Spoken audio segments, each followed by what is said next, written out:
what protections exist under federal law and how do they apply differently to public versus private sector employees?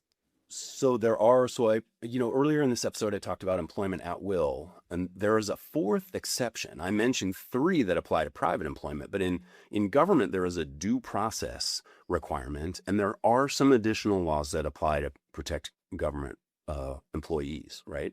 Everyone has First Amendment rights, right? Freedom of speech. The government cannot limit my rights to communicate except at extremes. And that is a little bit less true for federal employees because if the thing they want to talk about at work is interfering with their work, they can be disciplined for the interference with the work. And so you have to take a little care there. So it's one of the important differences. There are additional rights as a federal or state government employee because government basically has to have a rational reason for everything it does. And it has to give you an opportunity before it cuts off your income stream. Government generally has to give you an opportunity to be heard about why, right? So, hey, we're going to fire you because we think you cheated on the exam. Well, wait a minute. Let me tell you my side of that story.